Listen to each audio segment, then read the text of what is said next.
Hello friends, I hope you are well. It's that time of the week, it's Dirt Report time. Welcome, thanks for jumping in.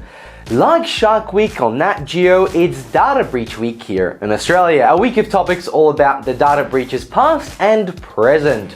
With sharp teeth and an ocean of opportunities, there is no end to who will leak your data next. Stay tuned for Whose Data Is It Anyway? 6 o'clock Sundays on Channel 7.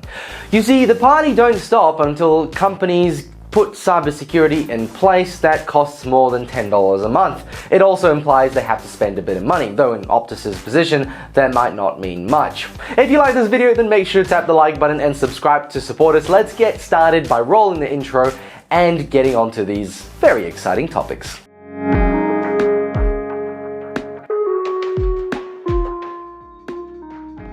Optus has been under the flame or fire since the moment the news broke of their incompetence. And yes, it was incompetence which leads to leaving the API call open to the World Wide Web without any authentication. This week, it seems Optus has come out to let everyone know, specifically everyone who had their data taken, all 11 million people, announcing, no, you don't need a new passport, and hey, apparently the government agrees. The Australian government, that is.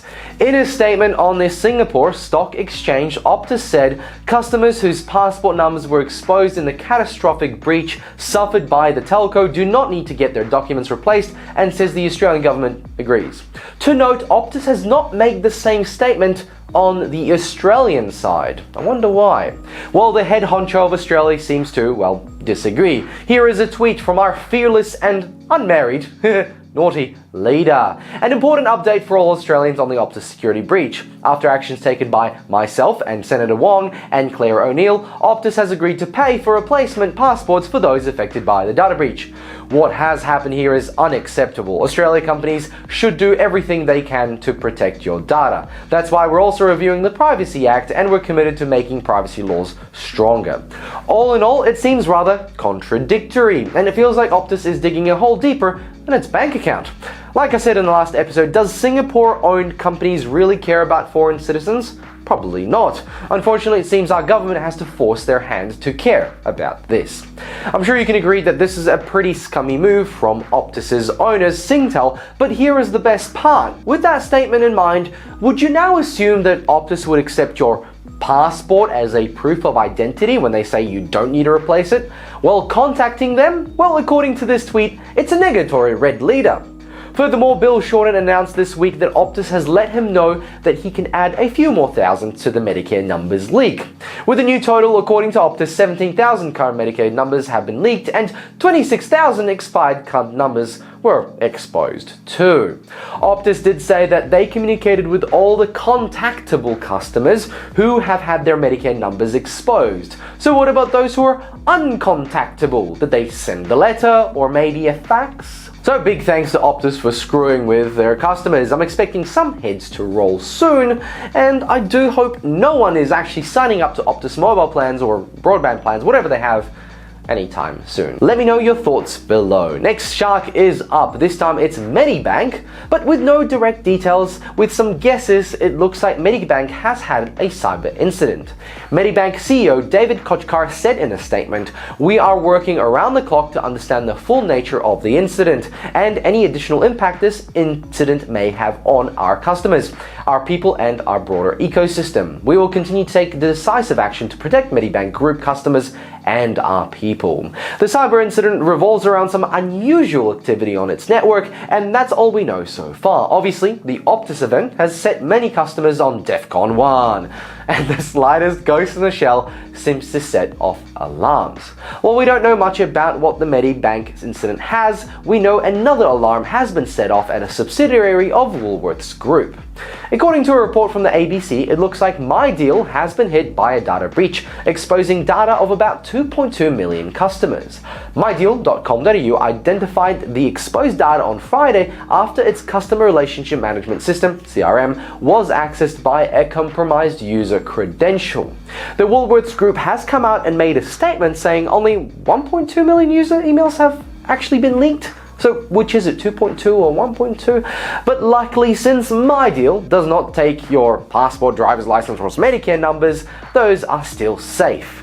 Though I'm sure at this stage safe is a lackluster word. My Deal Chief Executive Sean Severtine apologized for the incident and said, "We have acted quickly to identify and mitigate unauthorized access and have increased the monitoring of our networks. We will continue to work with relevant authorities as we investigate the incident, and we will keep our customers fully informed of any further updates impacting them." While all this seems to be happening all at once, and the Optus incident being the poster child for data breaches, remember it wasn't really a hack, rather pure human and process error. No one broke any security measures, the back door was wide open. To that end, at the Australian Cybersecurity Conference this week, Home Affairs boss Michael Pezzullo said Optus breach, while driving much discussions about cybersecurity policy, isn't necessarily a good model for policy debate. In a reference to the Optus breach, Pezzullo said, "I don't want to, in any way, diminish or downplay the significance. I don't want to downplay that at all. But in terms of the risks that we're trying to manage, there are, regrettably, I have to say, more catastrophic, more consequential, and darker scenarios that can very easily be painted that could well unfold." He is of course referring to the movie Die Hard 4, also known as Live Free or Die Hard, where a cyber terrorist played by Timothy Olyphant hacks into government and commercial computers across the United States with the goal of starting a fire sale that would disable key elements of the nation's infrastructure.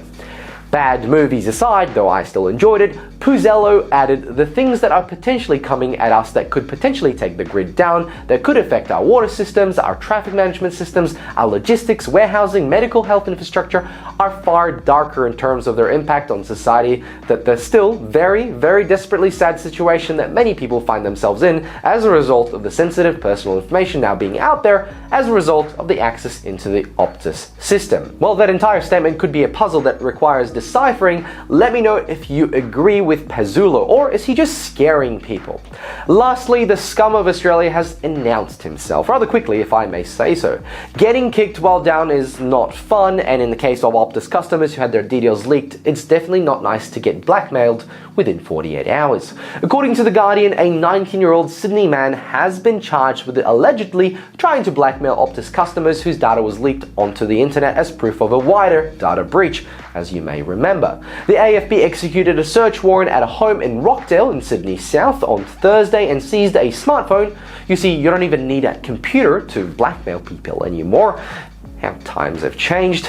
Police will allege that the man texted 93 Optus customers demanding they transfer $2,000 to a CBA bank account or face their personal information being used for financial crimes, which makes little sense. But police allege the bank account being used by the 19-year-old belonged to a juvenile, and a slap on the wrist will be given in due course to that person, but hopes are that the 19-year-old gets a decent lesson, more than a slap on the wrist. According to the AFP, the man made his way through the entire list, but none of those contacted paid money into the account. I also imagine those people heard about it for the first time by that text, so I wouldn't be surprised if that happened. So with the failure of this criminal mastermind, we have to end this episode. Thank you very much for watching. Make sure to tap the like button if you like this video and subscribe if you'd like to support us, and of course see more. Thanks for watching, and bye!